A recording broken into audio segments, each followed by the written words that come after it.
RMN.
Okay, niya nausab ang tulumanon nga giuluhan ang kahayag sa pagtuong Katoliko.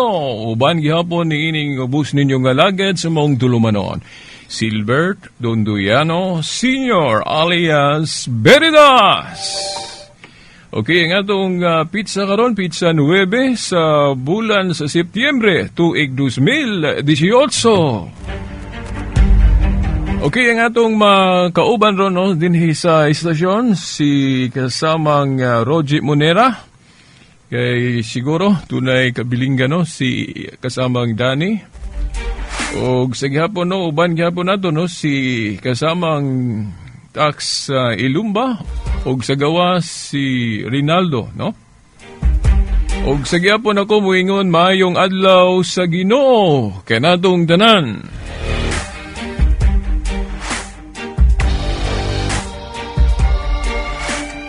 Okay, diretso din ta aron taas ta og agi sa atong tulumanon karon og kahayag sa pagtuong Katoliko, no.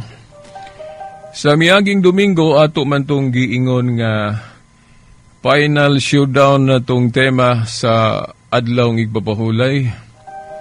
Pero kagabi igod na kapaminaw ko sa tulumanon sa atong mga igsuong Seventh-day Adventist, nakahuna-huna ko nga ato pag yung i-extend ang maong tema, tingali, karon na gyud, no? Matapos nato pag hisgot kining mahitungod sa adlaw ng igpapahulay. Anyway, magbalik-balik ramon po ni atong tema.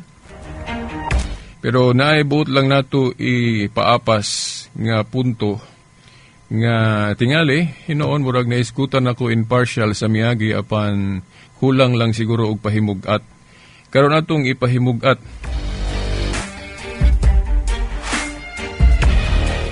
Okay, kabantay mo kung ang atong mga higala o mga igsuong Seventh-day Adventist, mukutlo sila og mga basahong Katoliko sa pag-probe sa ilang case, no? Paghatag og rason sa ilang gibarugan.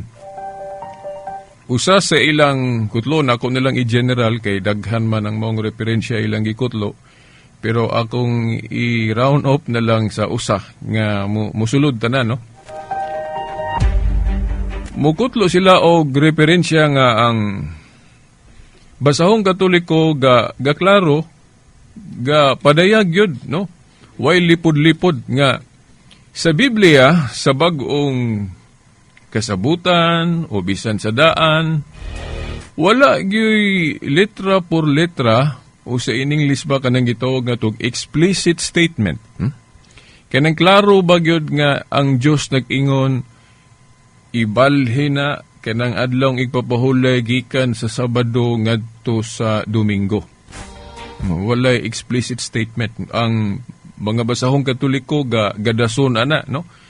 Nga dili gyud mabasa sa Biblia nga gibalhin ang adlaw igpapahulay gikan sa Sabado ngadto sa Domingo. Now, kana nga statement sa atong mga libro, no, mga tinahod nga tigpaminaw, wala nato na siya supaka, no? Tinuod na. parihas na ato bang referensya pod nga gikutlo sa akong kaatbang sa debate nga nag-ingon kuno ang pari nga kanang pulong Katolika o Catholic dili mabasa sa Biblia. Tinuod na, no? Litra por litra, dili mabasa kanang pulong Catholic. Pero implicitly, mo't pasabot, gipasabot. Kaya unsa man day bot pasabot anang Catholic, universal, o makailapon. Ug mao man na ang description sa iglesyang gitukod ni Kristo, makailapon. Kaya nagingon siya sa mga apostol, mga tinun-an niya, panglakaw kamos tibuok kalibutan, iwali ang maayong balita. Gusto niya gali nga ma-convert ang tibuok kalibutan. Di modo, universal ang iglesyang gitukod ni Kristo kung Catholic sa variant na sa Greek nga Katolikos. So mao na nga ang litra mahimong dili mabasa pero ang gipasabot na as Biblia.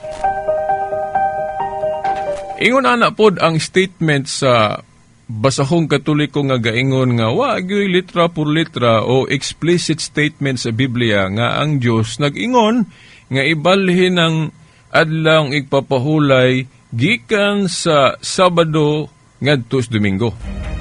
Pero ana ay masabot nga kinahanglang ibalhin o mabalhin gyud. Unsa man? Now, gipasabot sa Biblia nga ibalhin gyud tungod kay kadtong unang adlawng igpapahulay sa mga Hudiyo matud pa ni Pablo landong. Shadow sa in English sa Colosas Kapitulo 2, versikulo 14 hangtod 17. Di ba? Sa napulo kasugo, wala mo kabantay ngano nga kanang Sabat, maulamay giapil sa listahan sa mga seremonyal. Kunya, kahibalo po siguro mo nga ang mga Seventh-day Adventists, aminado sila. Dili sila supak nga kadtong mga ceremonial practices sa daang kasabutan gitapos ni Kristo sa krus. Na manggali ko referensya ana, di ko na lang basahon kay masamot ko kalangan aning timaha. Nga ang mga Seventh-day Adventists dili supak nga ang mga ceremonial practices gitapos ni Kristo sa krus. Unya ngano man nga kanang Sabat giapil man na San Pablo sa listahan sa mga ceremonial. Sa Colosas 2:14 hangtod 17, no? Ang tubag ako nang nahisgutan sa miagi nga ang Sabat go dili lunlon moral essence. Naa siya ceremonial essence kanang pagpatunong sa adlaw kanus-a musugod og trabaho o kanus-a matunong ng ikapito. Kay ang giingon sa balaod, igo raman giingon, unom kaadlaw trabaho, ikapito pahulay. Wala giingon nga kinahanglan yun musugod og trabaho unang adlaw simana. Di ba? Ang giingon sa balaod, unom kaadlaw trabaho kamo, ikapito pahulay. So dili specific, no? Kanang adlaw igpapahulay. Labi na katong Jewish Encyclopedia nga atong gikutlo, no? Kadumdum mo? Jewish Encyclopedia nga kanang adlawng igpapahulay, ikapito na human sa unom ka adlaw sunod-sunod nga trabaho.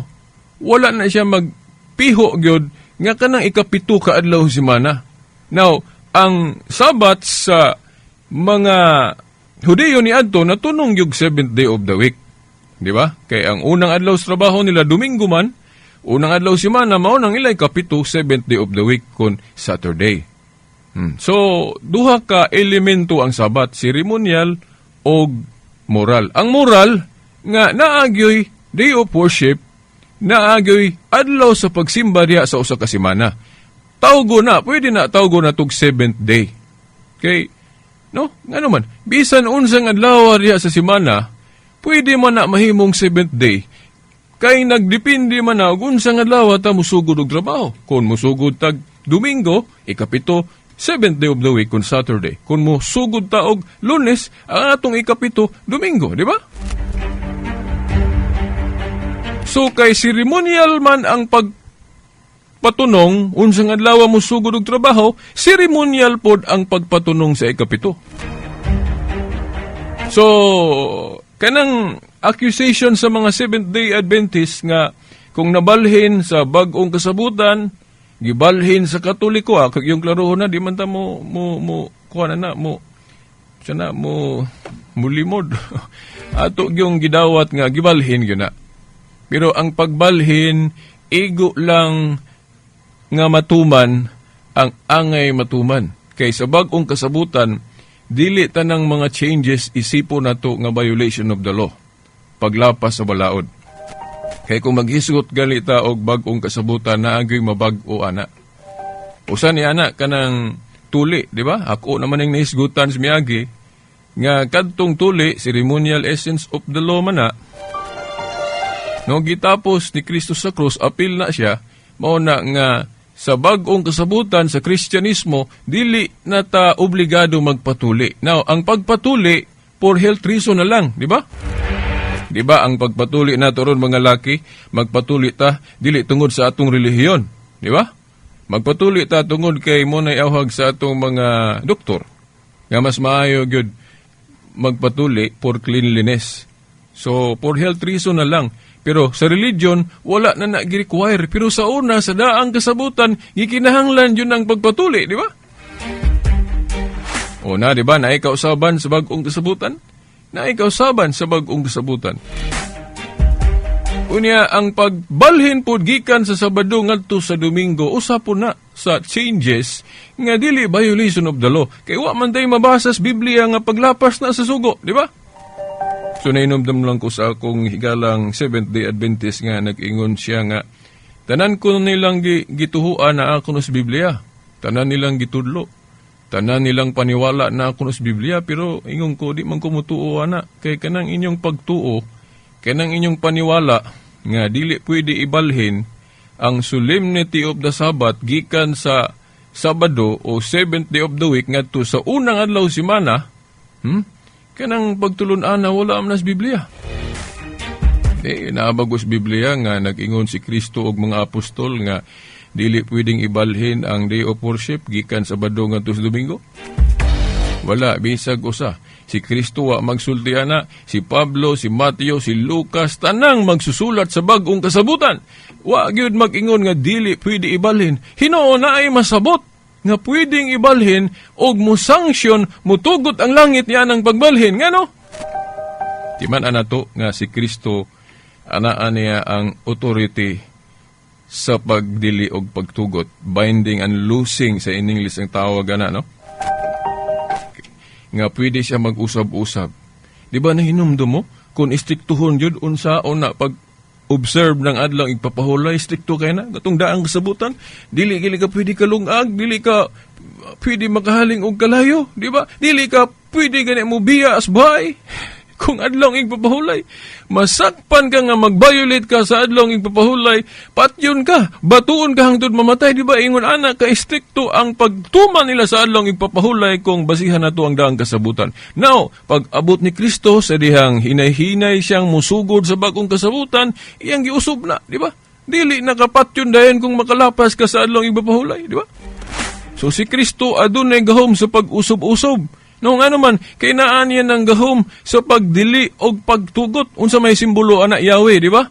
Nasa Pinadayag 3, versikulo 7, si Kristo mo'y gahawid anang Yahweh. Pero timan kanang Yahweh, gahom sa pag-usob-usob, pagdili o pagtugot, iyan ang gitugyan sa atong unang sandupapa si Pedro, di ba? Mateo 16:19, Pedro, ihatag ko kanimo ang mga Yahweh sa ginghirian sa langit, ang imong idili diri sa yuta, idili na ko sa langit, ang imong itugot na ko sa langit. Di ba gahom ni Kristo iyang gi-extend, iyang gihatag usab ngadto ni Pedro. Nganong dili man sa ubang mga apostol, nganong ni Pedro man, tungod kay si Pedro mo'y silbing iyang biker. Ang iyang katungdanan sa pagmando iyang gipiyal ni Pedro, isip leader sa simbahan. No, giklaro na sa Juan 21:15-17 katong taliabot ng pagkayab ni Kristo sa langit. No, samarang nag-ingon si Kristo ato, Pedro, kay mukayab na mo ko sa langit, dili na makita ang akong pagmando, tagaan mo na ko og leader gihapon ikaw sa diyang giingnan niya si Pedro. Pedro, kung tinuod kang nahigugma kanako, atiman na pakhana ang akong mga nating karnero. Gisubli ba yun? Pedro, kung tinuod kang nahigugma nako, pwes atiman na ang akong mga karnero. Di ba trabaho mo na ni Kristo ang pagmando sa iglesia, pero nganong iyang gitugyan nga ni Pedro? So, nagpasabot nga ang authority ni Kristo nga pwede mag-usob-usob, mahimo na ni Pedro usab. Di ba?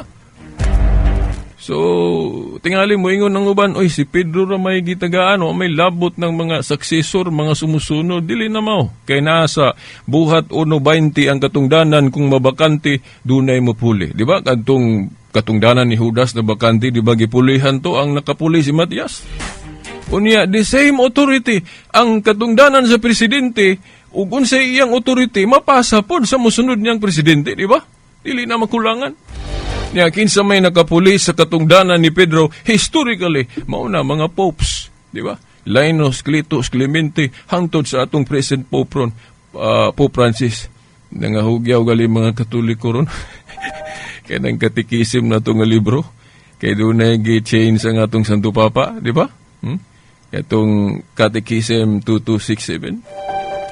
Dili ba na pwede, oy. Katudais Pope John Paul II ka na i-change niya kung gikinahanglan. Nga naman na, tungod kay na ay gahom ang atong leader, ang atong Santo Papa, pagdili o pagtukot, gahom na ni Kristo. Example si Kristo, anak, katong diri siya, nga iyang giusob-usob, di ba? Di sa karaang tugon, strikto ang adlang igpapahulay. Pag abot sa bagong tugon, dili strikto, di ba? Pwede ka makabuhat kung gikinahanglan. Kung mahulog na sa tabay ng imong higala diha, lalang di mo natabangan, kay adlang igpapahulay. Di ba? Weird. Kalukuhan, no, kung baga sa Tagalog. Ang paghimo og maayaw sa adlang igpapahulay kung gikinahanglan, pwede na, no? Pwede na. So, pwede ra makabuhat kung gikinahanglan. So, mao na mga tinahod nga tigpaminaw, no?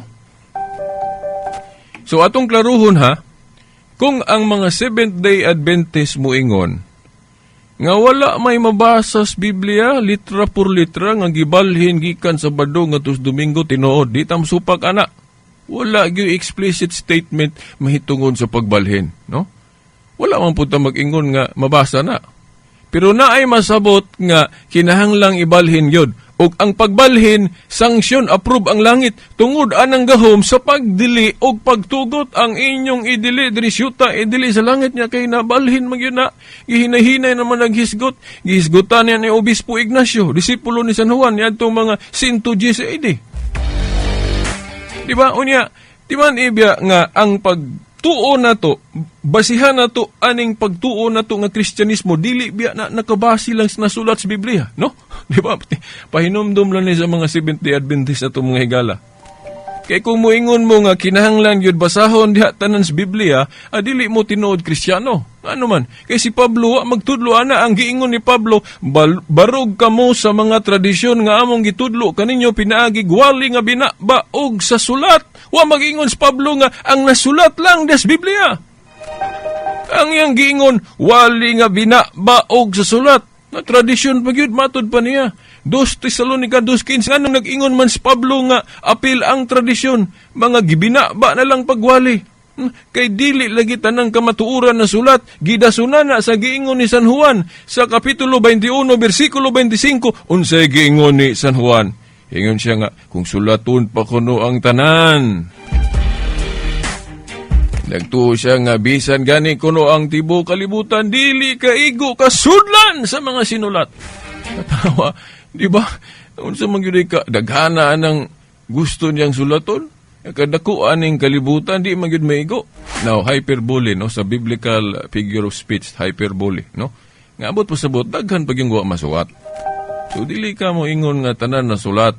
Nya kay sa tradisyon klaro man ang pagbalhin, makasiguro gyud ko kay si Obispo Ignacio nagsulti ana nga ibalhin na, no?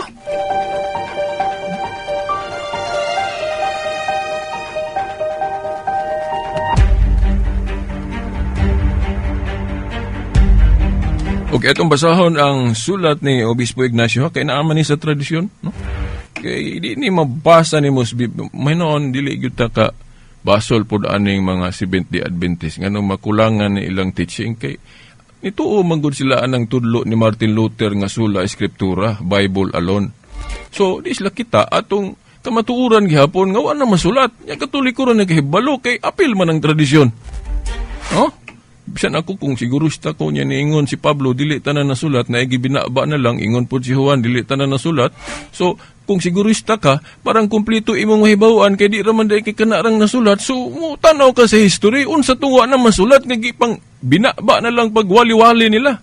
Pero nasulat man na ni Ignacio, disipulo ni San Juan, walang sa Biblia, pero part na sa tradisyon. Inabasahon ko iyang sulat sa mga taga-Magnesians, 110 AD, letter to the Magnesians 8, ingon si Obispo Ignacio, those who were brought up in the ancient order of things, and that is the Jews, have come to the possession of new hope, no longer observing the Sabbath, but katong Saturday, no? But living in the observance of the Lord's day, on which also our life has sprung up again by Him and by His death. Natanawaw. Naalagi na sa tradisyon. No? So tinuod tong giingon sa librong Katoliko nga dili mabasa sa Biblia nga gibalhin litra por litra. Pero naay masabot kay katong karaan lagi landong man to. Nya tagna man ito mga pagsimba, mga igpapahulay, mga pista sa karaan, tapuson man ito, no, di ba? Usias 2:11 kanus amana gitapos ni Kristo sa iyang kamatayon, di ba? Katong nagdupa sa krus nga hapit na siya mamatay. Unsay giingon niya, natapos na. Una ay gitapos na, unsay natapos na, ang karaang tugon. Pero take note sa bago pa ang simbahan ni Kristo, dili na automatic nga na Domingo na dayon, kay hinay-hinay man, no? Kay ug unsay na batasan lisod mo ng biyaan, di ba? Muna nga, kabantay mo nga balik-balikon sa mga Adventist ng Lucas 23, nga dihadapit sa 50, 53, balik-balik ko na nila nga, bisan si Santa Maria kuno, gubang Kristohanon, nagbantay sa adlaw Sabado, tinuod man na, kay sa bago pa ang simbahan, dili pa sila master ng New Covenant. Ang ilang mga Jewish practice, ila pang gipadayon. Si Kristo gani, inoon, may katarungan do si Kristo nga, magbantay yung adlaw Sabado, sawa pa siya mamatay, kay Hudiyo man to si Kristo. Niyawa pa man po matapos ang daang kasabutan. Sa iya pagong kamatayon na niya tapuson. So kinahanglan mo tuman siya sa Old Covenant. Nya dili ramang kay Sabado mo gibantayan ni Kristo. Itong pag-abot niya. Di ba? Apil siya pista. Muna kung kanang ilang moingon sila ilang argumento Lucas 4:16 na batasan ni Kristo pagbantay adlaw Sabado. O tinuod na, di ta mosupak ana. Ug unsa na batasan ni Kristo tanan ato yung awaton, di biya ta kaawatanan. No? Si Kristo gapabunyag sa Jordan. Magpabunyag bago ta sa Jordan, mga Adventist karon. Di ba? Unya si Kristo tigtambungan man pug pista. Unya ang mga Adventist tigtambungan og pista nga wa na man sila pista. May patong kang Herbert Armstrong nga Sabadista, katong akong balhinan unta sa una. Naapay pista. Di ba? Maingon sila tanang gibuhat ni Kristo, na batasan ni Kristo, awaton gyud dili na mao. Kay naay mga Jewish practice ni Kristo nga gitapos na gyud na sa krus niya, but pasabot subject to change. Unya dili lang automatic mabalhin dayon. Automatic bugo nang balhin dayon. Kisi-kisi galis Pedro, giingnan na siya sa Diyos, ay nag-iisipan ng mahugaw ng gihiluan na sa Diyos. No? Ang gipasabot sa Ginoo nga pwede na kanon tong mga mahugaw nga giisip nila sa una. Ingon kisi-kisi Pedro, Ginoo, ay ko pagkanan na kayo, sukad-sukad, wa pa ko kakaon na. Okay, ingnan siya, ayaw giisipa ang mga butang gihinluan na, no? Nga giisip niyong mahugaw sa una. Niya mingon na si Binti Adventist, pagkaon ra ko ni, tao ko na gipasabot, anak dili kay tao na giisip mahugaw, kintil sa una, apil ang pagkaon. Muna ang pag-ingon nga gihinluan na, tanang giisip mahugaw sa una, gihinluan na. Diba? Okay. Gusto ka minuto na may nahibili no, mga tinahon nga tigpaminaw. So, mga to katong mga Jewish practice ni Jesus Christ, sa pagrespeto to, ang katikismo na to nga libro, wa man ta mosupak ana, gi-respect at the first kanang mga Jewish practice. Bisan ka na galing dili pagkaon og dugo, part mo na, ceremonial manghihapon na, part mo na sa daang kasabutan, gadili sila sa Council of Jerusalem. Pero temporary restriction na, dili na universal law. Ang universal law, kanang wala na iapil ang pagkaon, no? Wala ko'y panahon mo explain, kayo sa kaminuto na lang. So, basin ma-extend pa ni sa sunod Domingo na po, di lang na ako ni tapuson, kay daghan pa bang buot na ako isulti, wa pa na ako masulti.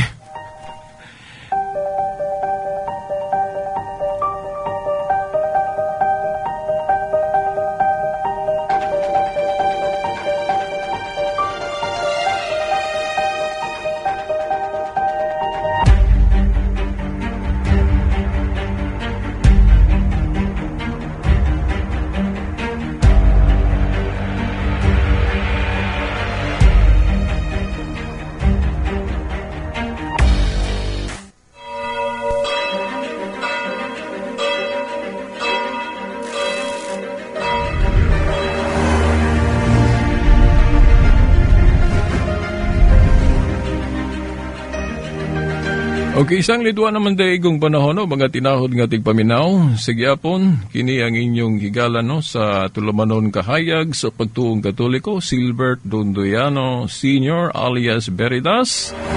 No, sa ngalan na sa atong obispo no, sa diri sa Diocese of Dipolog, Bishop Severo Kaermari o banas mga kaparian. Hangtod sunod, Domingo po sa mga oras ug istasyon. Sa ngalan samahan sa anak si Espiritu Santo.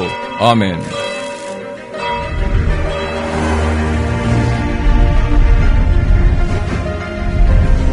DXVR Tatak RMN